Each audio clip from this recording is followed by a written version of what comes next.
भर। हेलो दोस्तों, आज की इस रोमांचक कहानी में आप सभी का स्वागत है। मेरा नाम निशा है और मैं मुंबई शहर की रहने वाली हूँ। मुंबई में हमारा एक आलीशान घर बना हुआ है, जहाँ मैं अपने मम्मी पापा और दादी दादाजी के साथ रहती हूँ। मैं अपने माँ बाप, हमारा एक आलीशान घर बना हुआ है, जहाँ मैं अपने मम्मी पापा और दादी दादाजी के साथ रहती हूँ। मैं अपने माँ बाप की इकलौती औलाद हूँ, इसलिए मुझे बहुत नाजों से पाला गया है। मेरे मम्मी पापा ने बचपन से ही मेरी हर जायज़ और नाजायज़ मांग को पूरा किया है। इसीलिए आप मुझे उनकी बिगड़ी हुई औलाद बोल सकते हैं। मेरी उम्र 16 साल की है, लेकिन मेरा शरीर देखकर कोई यकीन नहीं करेगा कि मैं इतनी कम उम्र की कमसिन लड़की हूँ, क्योंकि मेरा बदन बिल्कुल एक 25 साल की लड़की की तरह हो चुका है, और इसकी वजह मैं खुद ही हूँ। मुझे लेट नाइट पार्टी करने की आदत थी, और यही वजह है कि 15 साल की उम्र से ही मुझे वह सब आनंद लेने की आदत पड़ गई थी। जैसा कि मैंने आपको पहले ही बताया था कि मेरा घर बहुत आलीशान है, जिसमें 5-6 कमरे हैं। एक कमरे में मेरे मम्मी पापा रहते हैं, दूसरे कमरे में मेरे दादा और दादी जी रहते हैं, जिनकी उम्र अब बहुत ज़्यादा हो गई है, तो वह दोनों अपना ज़्यादातर समय अपने कमरे में ही बिताते हैं। तीसरे और सबसे सुंदर कमरे में मैं रहती हूँ। बाकी के कमरे खाली पड़े रहते हैं, या जब भी कोई मेहमान आता है तो उनके लिए तैयार कर दिए जाते हैं। अब मैं अपने मम्मी पापा की बात करूं तो मेरे पापा की उम्र 40 साल है और मेरी मम्मी की उम्र 35 साल है। उन दोनों की शादी छोटी उम्र में ही हो गई थी, इसलिए वह दोनों काफी जवान दिखते हैं। मेरे पापा एक बहुत बड़े बिजनेसमैन हैं, जिनका ज्यादातर समय अपने काम में ही निकल जाता है।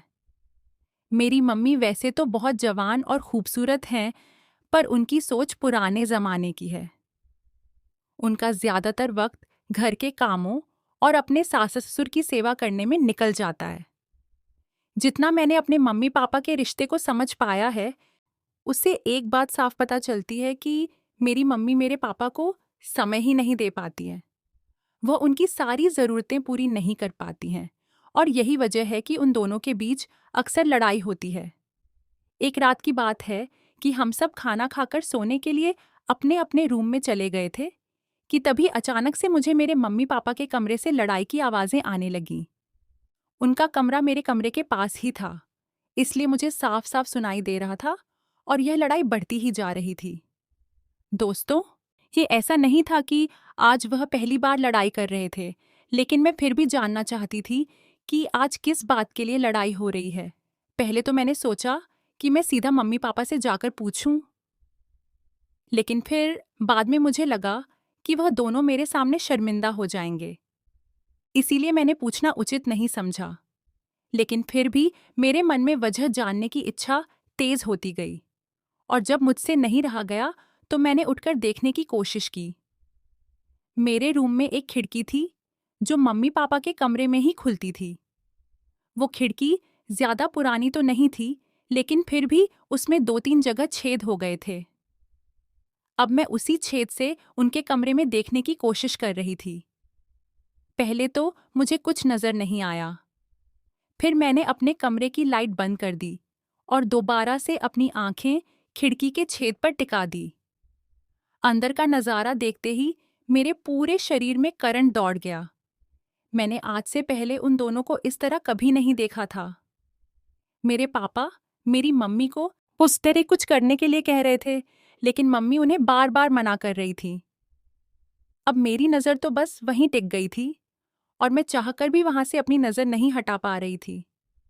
अब वह दोनों कुछ बातें कर रहे थे, लेकिन मेरा ध्यान तो कहीं और ही था। मेरा दिल जोर जोर से धड़क रहा था। थोड़ी देर बाद पापा ने मम्मी को एक चीज दिखाई, जिसे देखकर पहले तो मम्मी गुस्सा हुई और फिर शर्म से अपनी नजरें झुका ली।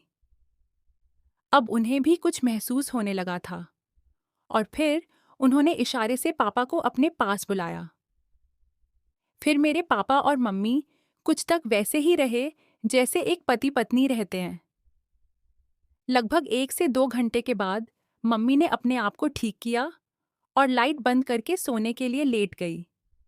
अब उनके कमरे में बिल्कुल अंधेरा होने की वजह से मुझे कुछ नहीं दिख रहा था, तो मैं भी अपने बिस्तर पर जाकर लेट गई।